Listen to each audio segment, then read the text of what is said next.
Juriscast, o seu podcast jurídico.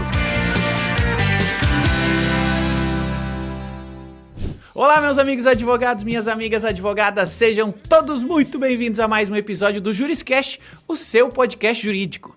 Hoje é dia de falar sobre provas digitais. Ata notarial, você já conhece, mas tem um mundo além dela, ou que complementa ela, e que se você ficar até o final deste episódio, você vai sair daqui feliz da vida, tendo aprendido muito conosco, então não saia daí. Antes da gente começar, relembro que estamos em vídeo e estamos em áudio em todas as plataformas de podcasts, claro, mas estamos em vídeo no YouTube e no Spotify. Então, se você gostaria de conhecer os nossos rostinhos, acesse aí no YouTube ou no Spotify, procure lá por Juriscast, que estamos também em vídeo.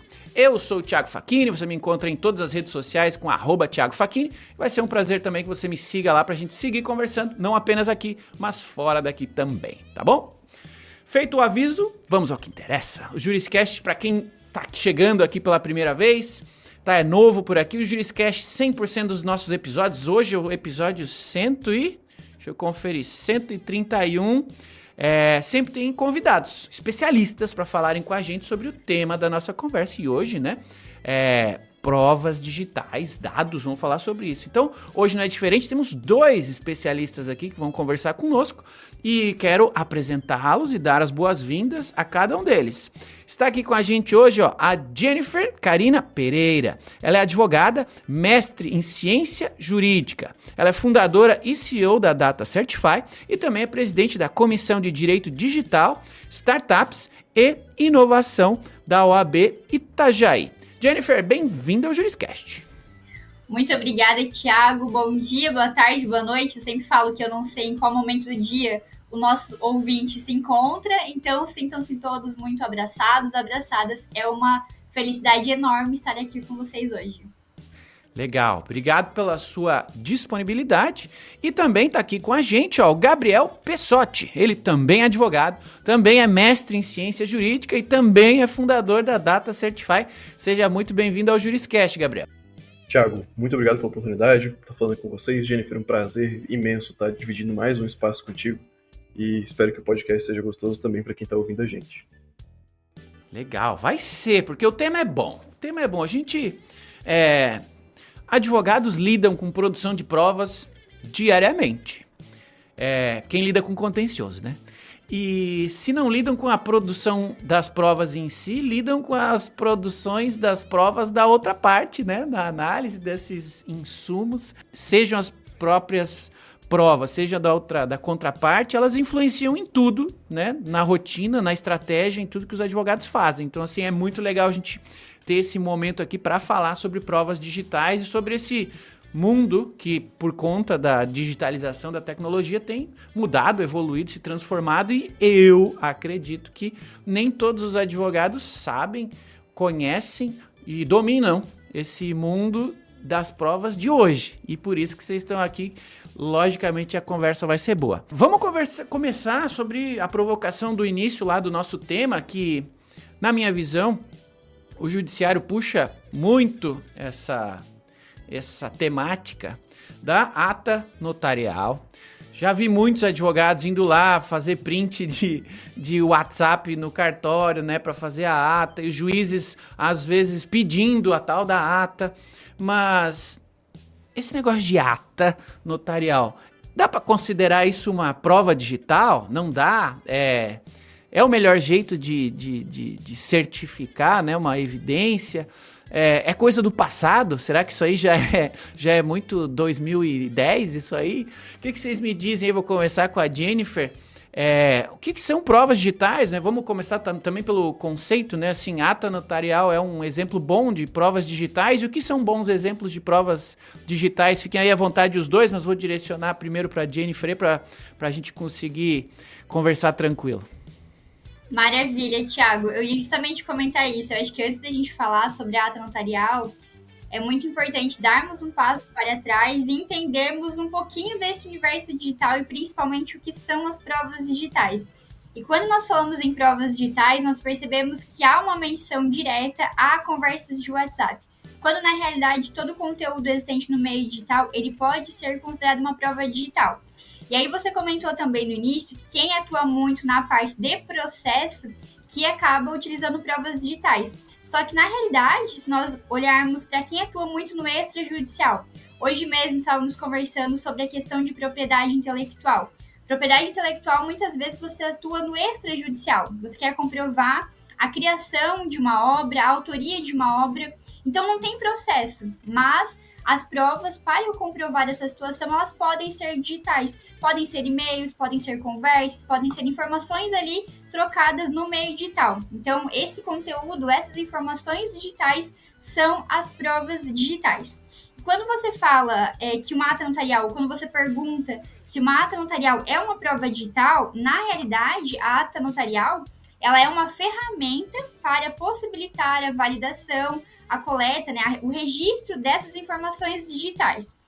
E quando você pergunta, é algo do passado, nós não gostamos, né, Gabi, de falar mal de nenhum tipo de ferramenta. Nós entendemos que há espaço para todas as demandas. Só que o que é a ata notarial? Então, para eu conseguir justificar o meu argumento. A ata notarial é um instrumento público lavrado pelo cartório. Então, eu preciso comprovar a existência de um e-mail que eu troquei com o Thiago. Eu vou até o cartório, levo meu celular, levo meu notebook e falo, tabelião, eu preciso registrar esses e-mails aqui. O tabelião vai olhar aquela informação e, com base na percepção dele, ele vai narrar essas informações e vai lavrar, então, a ata notarial. Então, a ata notarial nada mais é do que uma narrativa do tabelião. Só que nessa narrativa, nós temos alguns problemas. Se eu falsifiquei, se eu manipulei os e-mails que eu levei no cartório, como que o tabelião, que muitas vezes acaba tendo uma demanda absurda e muitas vezes não tem e-mail técnico suficiente, como que ele vai entender se essa informação é verídica ou se não é? E outro ponto, o e-mail, ele não se perde tão facilmente, mas se eu estou falando de um stories de alguém do Instagram, que fica disponível pelo período de 24 horas, isso se eu não quiser apagar antes. Então, e esse stories, por exemplo, pode ser uma prova muito relevante para um processo judicial ou extrajudicial. Então, a ata notarial, embora seja um instrumento jurídico regulamentado pela legislação, acaba tendo, assim, algumas lacunas por conta da volatilidade, por conta da fragilidade e principalmente por conta da dinâmica do mundo digital, que é um mundo extremamente acelerado. Eu preciso de tudo para ontem, eu preciso armazenar, registrar, coletar essas informações o quanto antes, porque eu não sei se daqui a 10 minutos aquela pessoa não vai alterar, não vai manipular aquela informação. Então, esses, assim, são os pontos que nós trazemos em relação à ata notarial, em relação às provas digitais, começando aqui de uma forma bem introdutória. Gabi, se quiser complementar, fica à vontade. Acho que é só importante destacar de uma coisa no processo mesmo, né? Sempre que a gente tem o processo, a gente tem parte A, parte B, requerente, réu, como a gente queira chamar, mas a gente tem uma estrutura bastante simples do processo, que é, eu, enquanto autor, tenho que falar para o juiz, olha, a Jennifer fez tal coisa contra mim, e é por isso que eu estou pedindo uma indenização, eu estou pedindo o que eu estou levando no processo. E não basta eu ter essa narração. Eu preciso ter, além da narrativa, elementos que vão permitir para o juiz analisar e verificar realmente a Jennifer fez aquilo que o Gabriel está fazendo, da forma que ele está fazendo, no momento que ele tá falando. A ata notarial é uma forma de fazer isso? Sim, pode ser. A depender da situação, a gente compreende que ela pode ser útil. Mas existem situações, principalmente no meio digital, que ela não consegue dar para o juiz a noção, a completa noção daquilo que aconteceu. Então, depender só da ata notarial ou indicar somente a ata notarial pode ser um problema justamente para a eficácia do processo, né? Acho que seria basicamente isso que eu teria para complementar nesse momento. Tem a questão do custo também. Nós não mencionamos o custo, mas ele é um ponto muito importante quando você fala de um meio jurídico, porque vamos pensar em uma situação assim bem prática. Numa situação de família, eu estou buscando a guarda de um filho e aí eu preciso comprovar que a parte contrária, o genitor, o pai da criança, ele não pode ter a guarda compartilhada por conta de uma situação de agressão, de abuso, enfim, alguma situação que eu preciso comprovar, uma situação que aconteceu ali no meio digital. Então, eu normalmente, ou vamos pensar que eu sou uma parte hipossuficiente, aí eu vou ter que gastar com o custo normal de um processo, honorários, custos judiciais, tudo certinho, e eu vou até o cartório e falo que eu preciso de uma ata notarial. E aí eu tenho muita informação em digital. A depender do cartório, a depender do tabelionato, a primeira página de uma ata notarial custa R$500. E uma página, ela acaba sendo, assim, pouquíssimo conteúdo. Então, se eu tenho muita informação, eu vou ter uma série de páginas de ata notarial. Então, muitas vezes, chega assim a dar 2, 3, 4 mil reais uma ata notarial. E isso acaba, muitas vezes, afastando o próprio acesso à justiça da parte que está buscando pela tutela jurisdicional. Então, o valor também é um ponto importante quando nós olhamos para a ata notarial. Legal. De fato, o valor é um impeditivo em vários casos. E tem uma outra variável, né? Porque o valor está relacionado com o espaço, né? Mas a gente vive num mundo cada vez mais digital, né? Então, às vezes, as próprias informações que precisam ser levadas ao juízo estão espalhadas, né? Uma conversa ela pode começar no WhatsApp, depois continua no Messenger, pode ser feito um pedaço num SMS, um outro pedaço em alguma outra ferramenta, e e-mail, às vezes, para complementar a informação, né? Para trazer uma informação completa, às vezes a pessoa precisa buscar partes dessa prova em mais de uma ferramenta e, logicamente, aumenta o custo, né? E gostei do que você falou, pô, o tabelião lá, de fato, ele não é perito, né? Não é perito. Depois eu acho que a gente pode falar um pouquinho sobre esse tema de contestação de provas, vou botar aqui entre aspas, né? Mal feitas ou mal embasadas, porque hoje é muito fácil você entrar no Google e digitar gerador de print de WhatsApp, você consegue fazer uma tela na mão e, dependendo de como você for fazer isso lá, né, de qual for o nível de entendimento do tabelião, já aconteceu de passar, né, provas forjadas nessa linha, e assim para tudo, né. Imagino que tenham vários outros modelos de uso. Por exemplo, a gente assina ferramentas hoje, assina lá o Netflix, não lê os termos de uso, mas esses termos de uso mudam ao longo do tempo, então assim, preservar esses insumos é legal, mas a gente pensa pouco nisso, não pensa, quando for perceber que mudou já não dá mais para fazer a ata, então assim, acho que a nossa conversa hoje vai dar um pouco mais de insumos para as pessoas perceberem que existem opções mais específicas para resolver esse problema da qualidade, né, desses ativos das provas digitais. Vocês lidam com isso diariamente, então falem para a gente, por favor, se vocês tiverem aí exemplos, né, assim de, quais são os problemas que vocês veem na geração de provas como ela é feita hoje? Né? A gente falou de um item que é a ata, e vocês já delimitaram alguns problemas comuns, mas vocês têm outros exemplos, Gabriel? Tem outros exemplos que vocês já viram aí na atuação de vocês, ou já perceberam em outros momentos, assim, de, poxa, foi feito assim e o problema é esse. O que vocês podem compartilhar aí pra quem tá nos ouvindo, perceber, putz, eu faço assim, talvez eu tô nesse grupo aí, preciso continuar ouvindo esse episódio. Tiago, a gente já viu dos mais diversos problemas, talvez o maior deles e o mais recorrente seja o print, né, Jenny? Por que o print, Tiago? Porque o print, ele é, dentre as formas de eu mostrar para o juiz que uma coisa aconteceu, a pior delas.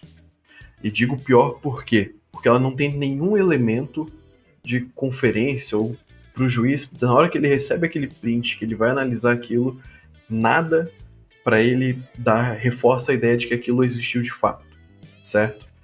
Você comentou do site que forja uma conversa de WhatsApp. A gente tem um curso até no ProJuris, para quem está ouvindo a gente, se quiser, pode acessar lá, que a gente mostra basicamente como que você pode fazer para fazer uma manipulação de conteúdo e mostrar isso para o juiz também.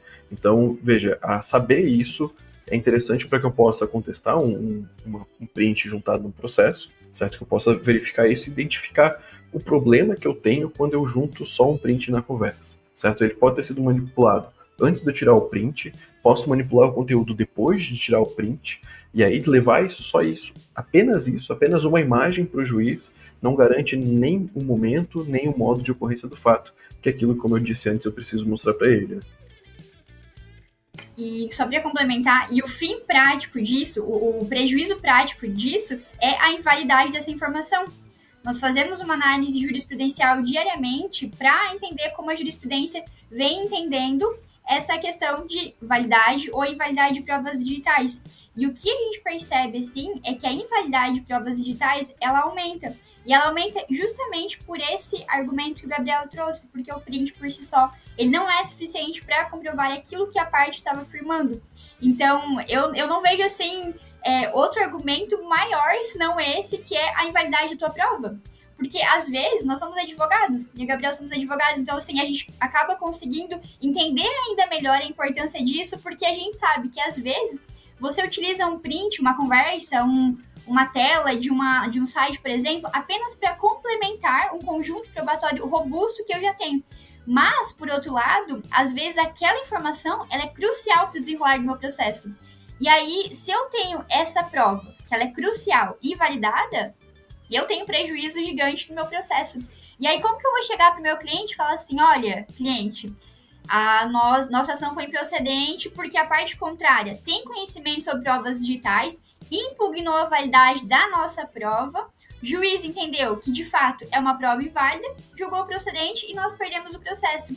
Então a gente sempre comenta isso até para que os profissionais se atentem em serem diligentes na administração dessas provas digitais, porque cabe ao advogado. A gente sabe que o direito, ele acaba sofrendo muita influência do meio social, do meio tecnológico, e acaba ficando muita coisa, muito conceito, muita novidade para acompanhar.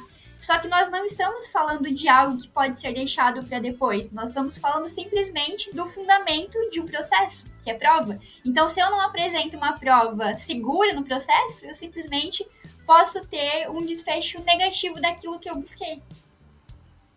Legal.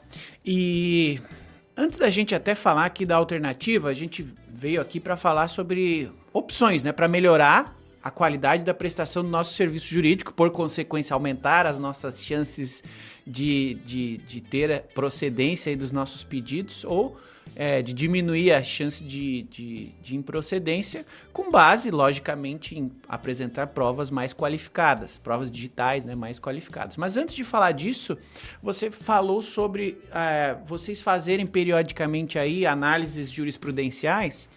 E talvez aqui não estava nem na pauta esse tema, mas é legal você falar sobre, se vocês puderem. Vocês acham que o judiciário já está pronto para essa discussão sobre este próximo passo de utilização de provas digitais mais ricas ou mais assertivas? Porque eu já vi decisão do juiz pedindo ata notarial de um elemento que já estava extremamente bem especificado tecnicamente falando, por hábito ou por desconhecimento ou sei lá por quê. Vocês acham que o judiciário já está caminhando neste entendimento de que existem opções mais ricas e que elas devem ser usadas ou priorizadas, ou vocês acham que o judiciário ainda está aprendendo que existem opções? Eu vejo que, assim, o Brasil é muito grande, tem vários tribunais, então tem alguns tribunais que são mais avançados no sentido de, nesse despacho, a gente percebe, assim, muitos despachos intimando a parte para que ela ou faça uma ata notarial ou ela, então, use ferramentas alternativas à ata notarial. O Tribunal de Santa Catarina, o TRT12, na realidade, ele utiliza muito desse tipo de comando nos seus despachos. Então, a gente percebe, inclusive, mencionando tecnologias que utilizam blockchain. Ele acaba especificando, assim, o que eu acho, assim, eu vejo, na verdade, como algo muito positivo, porque a gente percebe que o magistrado, que o julgador, ele está atento no sentido de que existe a ata notarial, mas também existem alternativas. Agora, existem muitos outros tribunais que acabam mencionando apenas a ata notarial. Então, a gente ainda assim não tem um depende. Por um lado, eu percebo assim um certo avanço, e por outro, a gente percebe que há uma dificuldade. Só que, se nós olharmos para 2, 3 anos atrás, a gente percebe assim que há uma postura muito ativa dos profissionais, dos advogados, impugnando as provas digitais. Porque o juiz dificilmente vai agir de ofício nesse sentido. Dificilmente ele vai questionar a validade de uma prova, certo? Então precisa dessa postura ativa do advogado, da parte contrária, questionando a validade, para que daí o juiz ele se obrigue a julgar, ou então a intimar a parte contrária para que ela apresente a prova de maneira integral, por meio de ato notarial ou por meio de uma outra ferramenta. Isso, mas também ao mesmo tempo tem alguns programas, né, Jenny? Dos próprios tribunais, o TST foi um dos pioneiros nesse sentido de capacitar os servidores para que eles possam analisar, possam ter conhecimento sobre o assunto. Então, respondendo talvez a sua pergunta, Thiago, a gente ainda não está no melhor dos cenários, no mais avançado, mas eu acho que está tendo um caminho, sim, por parte do judiciário para que eles possam entender e identificar o que eles estão acessando ali, o que eles estão recebendo no processo, né?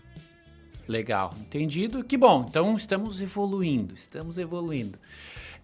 Bom, falando em evolução e sobre o tema da nossa conversa, que é provas digitais, agora é legal que vocês falem um pouquinho da opção que vocês desenvolveram para resolver esse problema, né? Para nossa audiência, a partir deste momento aqui, eles vão falar da Data Certify, que é a empresa que eles fundaram para resolver esse problema de ter provas válidas, e, por consequência, para aumentar a assertividade de tudo que a gente falou até agora. Então, resumam aí pra gente, por favor, assim, o que vocês fazem, qual é a aplicação e qual é o benefício para o pessoal entender do que a gente está falando e qual é essa tal dessa opção, a ata notorial, para que as pessoas passem a conhecer. A gente, junto com o judiciário, a gente assuma aqui no Juriscast esse papel educacional de disseminar esse conhecimento, de mostrar o que existe aí no mercado, mostrar que existem opções, deixando claro para a audiência que não é merchan, ninguém tá pago para vir aqui falar, mas é porque a temática é interessante para todo advogado que vocês conheçam. Então,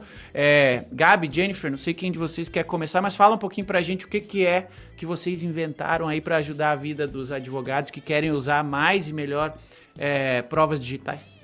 Perfeito. Tiago, o que a gente fez foi criar uma ferramenta, né, Jenny?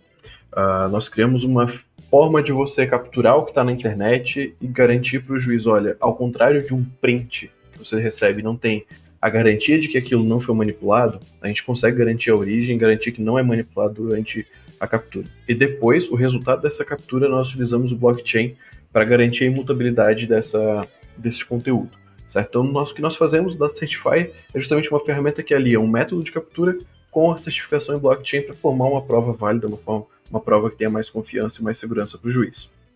Jenny, quer complementar de alguma forma?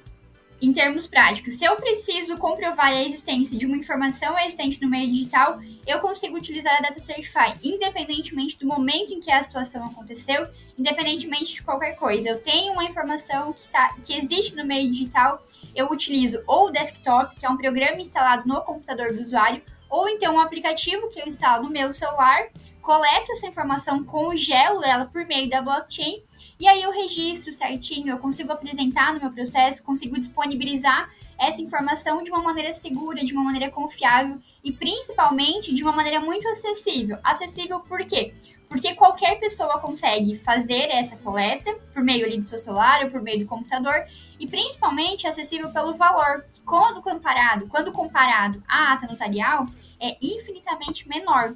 E a segurança ela é equiparada à ata notarial. E quem está falando isso não é a Jennifer, são os próprios tribunais, que desde 2018 nós temos decisões que já equiparam a tecnologia blockchain à segurança da ata notarial. Porque uma das características da blockchain, que é uma tecnologia, é justamente essa imutabilidade. Isso significa que todo o conteúdo que eu transaciono na blockchain, eu não consigo apagar. Inclusive, a gente enfrenta muitos desafios porque às vezes os clientes fazem algum registro equivocado e correm pra gente, precisa apagar, precisa alterar. E aí a gente fala, não tem como, justamente porque a blockchain não permite essa alteração para a segurança de vocês, inclusive. Legal, quase entendi. Mais ou menos eu entendi. Eu não sou assim brilhante. E vocês são da área de tecnologia, né? Então, talvez tenha alguém na audiência que entendeu mais ou menos, mas vamos fazer um exercício aqui de explicar para essa criança aqui de uma maneira prática. Vou tentar pegar um exemplo e vocês me falam se está próximo ou não do meu entendimento. Digamos, num caso hipotético, que eu tenho um problema familiar com a minha ex-esposa, se ela existisse, e eu vi lá um story no Instagram dela que pode ser utilizado como um elemento para o processo que eu estou ou estarei movendo contra ela. ou qualquer outro cenário, mas estou usando aqui o Instagram como ferramenta, né? Pelo que você falou, eu entendi que a gente tem aqui um software que eu vou conseguir acessar essa publicação lá no Instagram, sei lá se ele vai estar lendo, registrando, filmando, sei lá que dados ele pega para dizer que aquilo foi visto naquele dia, naquela hora, e naquele dispositivo, e sei lá, naquela localização, e salva isso de uma forma que o juiz consiga ver depois. É mais ou menos isso? É exatamente isso. É exatamente isso, Thiago. E assim, a sensação que o usuário tem é que ele está fazendo uma gravação da tela. Inclusive aparece ali no cantinho que está sendo gravado a tela. Mas qual que é a diferença de uma gravação comum, a gravação que eu faço pelo meu celular, pelo gravador, e a gravação, a captura, a coleta realizada por meio da Data Certify? Falei anteriormente da blockchain, que é a tecnologia que o judiciário já vem validando desde 2018. Só que a blockchain por si só, ela não garante alguns elementos. Por isso que a Data Certify, além de utilizar essa tecnologia, também desenvolveu um método que impossibilita aquela manipulação. Gabriel comentou ali no começo que há algumas maneiras de você manipular, de você apertar o F12 aqui e manipular toda a tela. Com a Data Certify, você não consegue fazer essa manipulação. Então, por isso que essa gravação, que a sensação é essa que o usuário tem, ela é considerada segura, porque eu não consigo manipular essa informação enquanto eu estou gravando. Então, é mais ou menos assim que funciona a ferramenta.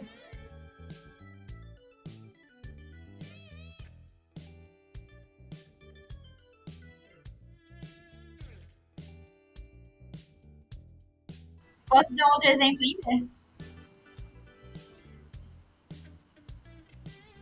Beleza. A questão do WhatsApp, eu acho que não tem como a gente fugir, né? Porque hoje nós utilizamos o WhatsApp absolutamente para tudo, para fazer contrato, para brigar com o marido, com a mulher, com o filho, enfim, tudo nós utilizamos o WhatsApp.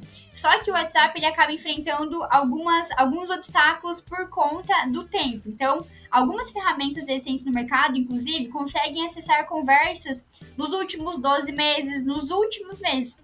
A Data Certify desenvolveu um aplicativo, então nós conseguimos fazer essa coleta por meio do celular e eu consigo acessar conversas anteriores ao período de um ano. Então, conversas lá de 2020, se estiverem disponíveis no meu dispositivo, eu consigo acessá-las e preservá-las. Então, digamos que eu preciso comprovar uma situação ali que aconteceu entre eu e o Gabriel por meio do WhatsApp. Eu vou baixar o aplicativo no meu celular, vou clicar, vou fazer a minha conta, vou adquirir o meu crédito e vou clicar na partezinha de novo registro, WhatsApp, e aí eu vou gravando essa tela. Se tiver áudio, eu vou reproduzir os áudios, eu vou fazendo essa gravação.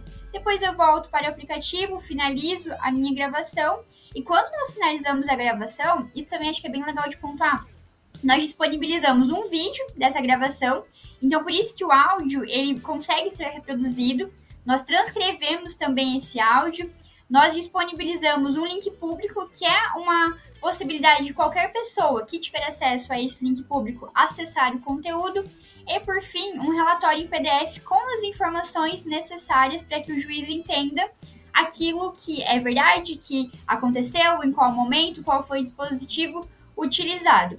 Quando você pergunta, Thiago, sobre o entendimento dos tribunais, eu acho que também é legal destacar que nós não temos uma legislação específica em relação às provas digitais. E acho que isso acaba dificultando ainda mais, porque advogado, juiz, está acostumado, nós estamos acostumados a seguir um código, a seguir uma legislação. E quando você não tem isso, você acaba ficando perdido. Então, hoje, assim, eu percebo que a maior fonte que nós temos para administrar provas digitais é justamente a jurisprudência. E o que a jurisprudência vem entendendo para se basear? Normas técnicas. Nós temos algumas normas técnicas, inclusive internacionais, destaco aqui a ISO 27037, que é um conjunto de regras para você entender como administrar, como armazenar, como gerenciar essas provas digitais, esses conteúdos digitais. Então, a Data Certify, ela olha para essa norma técnica, olha para a jurisprudência e vai preenchendo requisito por requisito para no final entregar um relatório robusto, um relatório técnico que supra todas essas lacunas apontadas pela jurisprudência e por essa norma técnica que eu mencionei.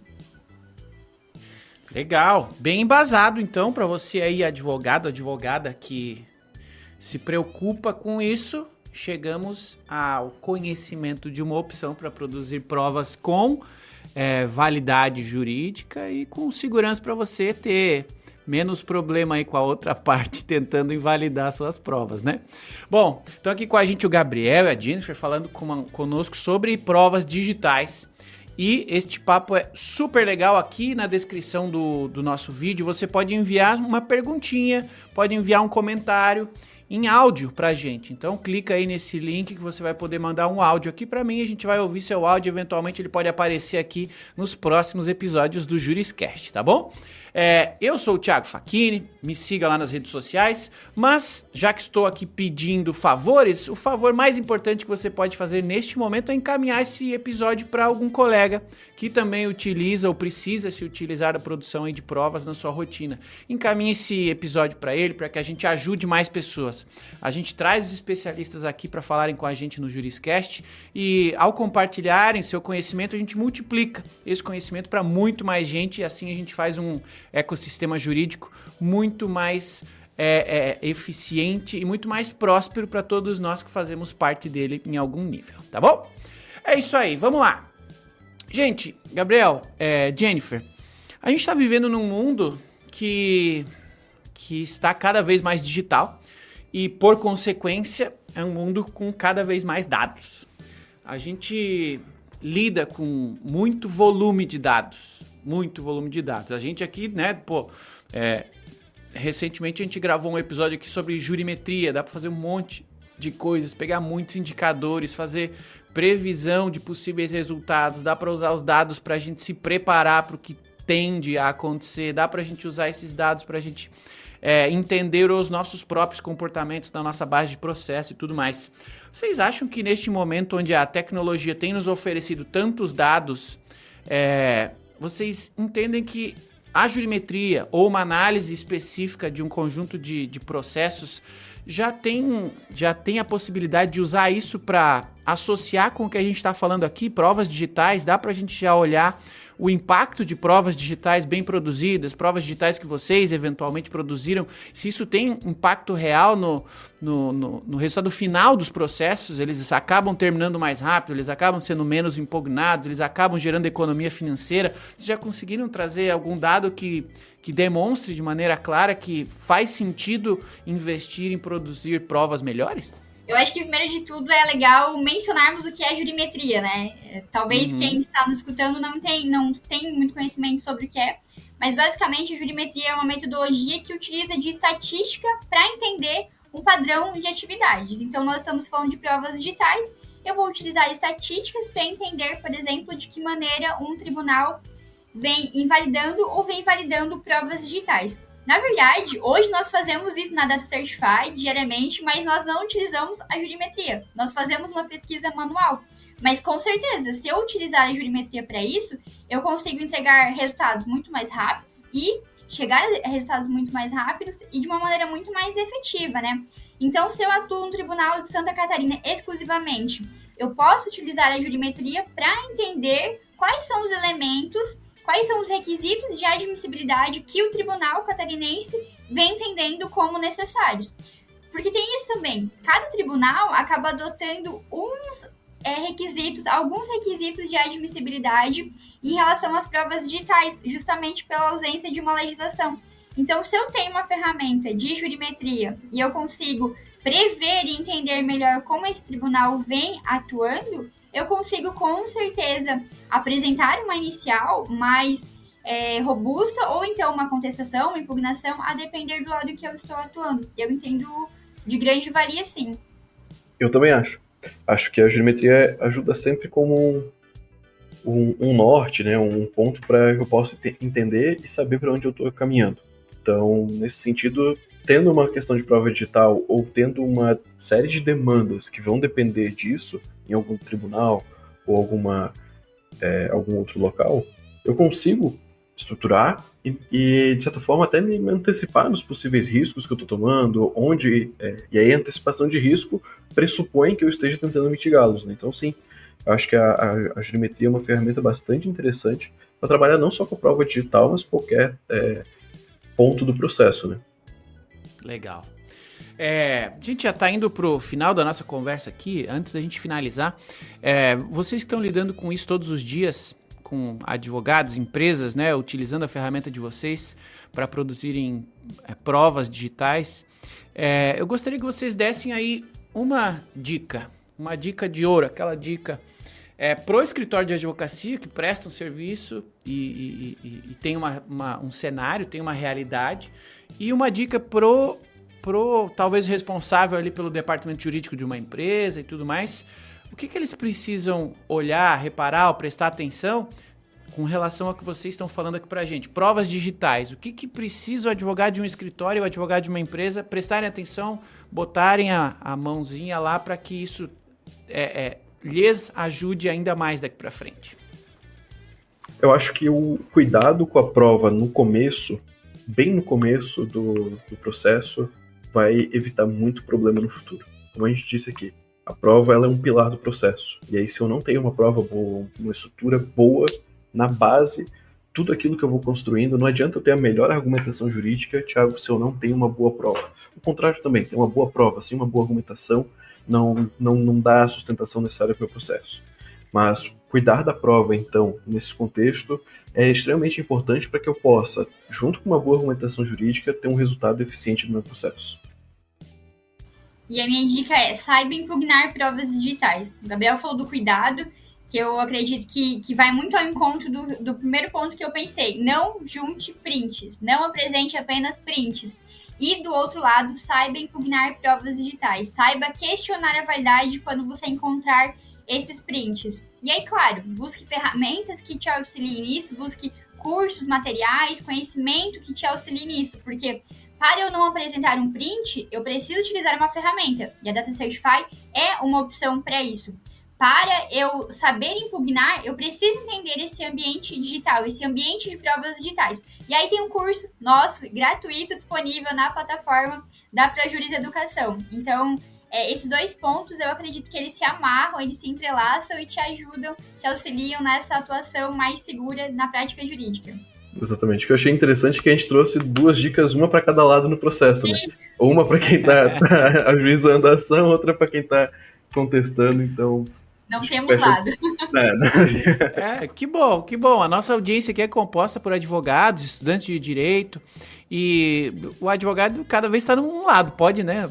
Prioritariamente estão em um mesmo lado, mas sim, tem gente aqui nos ouvindo em todas as áreas de atuação, e isso aqui faz sentido para todos que estão nos ouvindo, e o propósito do Juriscast é ajudar. Então, foi muito bem colocadas as sugestões de vocês. Acho que tem aqui bastante insumo para que você que está aí nos ouvindo saia deste episódio e dedique um pouquinho mais de tempo para, no mínimo, estudar o que a gente falou aqui, e se fizer sentido, começar a aplicar em algum nível aí na sua rotina para testar como é que as coisas funcionam, buscando economia de tempo, buscando economia financeira e, acima de tudo, medindo se os seus processos estão tendo menos percalços aí ao longo da utilização de uma prova digital ainda mais bem embasada. E de brinde, você ainda levou aí a dica da Jennifer e do Gabriel, porque tem um curso, sim, gratuito lá no Projuris Educação. Então digita aí no Google Projuris Educação, faz um cadastro grátis e acessa esse curso lá,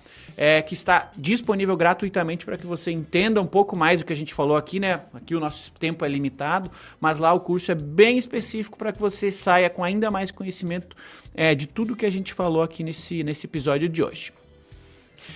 Bom, para a gente finalizar então, Gabi, Jennifer, eu gosto de finalizar os nossos episódios aqui, convidando vocês a deixarem aí alguma forma de contato, um incentivo para que as pessoas continuem essa conversa fora daqui. Eu sempre falo que as conversas iniciam aqui no Juriscast, a gente traz um tema legal para ajudar a nossa audiência a pensar sobre ele, se ver como parte do problema ou da solução, mas isso tem que sair daqui para gerar algum tipo de ação que, por consequência, pode gerar algum resultado. Então, o que vocês recomendam aí se o pessoal quiser conversar com vocês, quiser conhecê-los, trocar uma ideia, tirar dúvidas? Como é que é o melhor jeito de encontrar o Gabriel e a Jennifer? Exatamente, Thiago. Até porque, por questão de tempo mesmo, a gente não pode nem se aprofundar muito, né? A gente falou de prova digital no geral, mas a gente pode falar de prova digital dentro do processo penal, do processo civil, do processo de trabalho, como trabalhar cada uma delas nesse sentido. Então, a gente está aqui disponível para o pessoal que está ouvindo a gente, quem está nos vendo também. Venham, conversem com a gente. A gente é muito disposto a sempre tentar ajudar e compartilhar conhecimento. Para mim, é muito fácil de entrar em contato comigo no Instagram. O meu é @gspessotti, como está aparecendo aqui no canto da tela. Tem o da Data Certify também, que é o data.certify no Instagram. E os contatos da Jennifer também. Isso, e no Instagram vocês me encontram por Jennifer Carina, bem tranquilo. No LinkedIn, a mesma coisa. E estamos disponíveis para conversar, para tomar um café, caso vocês sejam aqui do litoral catarinense. Adoramos o café, então sempre que possível estamos tomando um. E é isso, pessoal. Não deve ter jeito melhor de fazer provas digitais do que tomando um cafezinho, né? Que tranquilidade, não precisa sair para ir no cartório, resolver pepino, pegar esse sol de 37 graus que tá fazendo aqui hoje. Conveniente, no mínimo, tá? Bom, Jennifer, muito obrigado aí pela disponibilidade, por estar aqui compartilhando seu conhecimento, disponibilizando seu tempo aqui pra gente. Foi uma alegria ter você aqui conosco, viu? Muito obrigada, fiquei muito feliz de participar, a gente gosta muito de conversar sobre isso, então realmente o tempo passou voando, esperamos assim que esse conteúdo, essas informações realmente sejam úteis para auxiliar no cotidiano de vocês. Obrigado. Gabriel, da mesma forma, foi uma alegria ter você aqui com a gente, muito obrigado, viu? Thiago, foi um prazer imenso, como a Jennifer falou, o tempo passou voando, e para quem está ouvindo, quem está vendo a gente gosta sempre de terminar a nossa fala dizendo que a gente espera trazer, não falar só da Data Certify, mas trazer um pouquinho de conhecimento. Então, se com esse podcast você teve alguma fagulha de conhecimento, de algum ponto que vai ajudar você na sua trajetória, a gente já cumpriu com a nossa função, com o nosso objetivo aqui, e ficamos muito felizes por isso. Thiago, mais uma vez, obrigado pela oportunidade de estar falando com vocês aqui. Imagina, eu que agradeço em meu nome, em nome de toda a audiência. Cada episódio aqui é uma aula e o objetivo é realmente esse, que a gente consiga compartilhar algum tipo de conhecimento aqui que ajude os advogados a serem mais prósperos e eficientes aí nas suas rotinas, cada um do seu jeito, cada um do seu tempo, mas estamos dando insumos para que ajudemos o máximo de pessoas possível em cada novo episódio do Juriscast. Então, obrigado a vocês dois que fizeram esse episódio acontecer. Vocês trouxeram o conteúdo, vocês trouxeram a novidade. Muito obrigado. Mas também muito obrigado a você que nos acompanhou, que nos acompanha, né, nos episódios do Juriscast. Muito obrigado a você que compartilha os nossos episódios. Muito obrigado a você que comenta nos episódios, falando o que está gostando, o que gostaria de ouvir aqui, quem que você gostaria de ser, de que fosse entrevistado aqui conosco, por a gente aqui. Muito obrigado a você que nos ajuda, que nos acompanha. E, logicamente, muito obrigado a você que nos acompanhou até o final deste episódio. Mais um podcast, o Juriscast, o seu podcast jurídico. Toda quinta-feira tem um novo episódio. Nos vemos aqui na próxima quinta-feira que vem. Um abraço, até lá e tchau. Tchau. Você ouviu o Juriscast, produção e oferecimento ProJuris, plataforma de inteligência legal, líder no desenvolvimento de software para departamentos jurídicos e escritórios de advocacia, powered by Softplan. Conheça mais em projuris.com.br.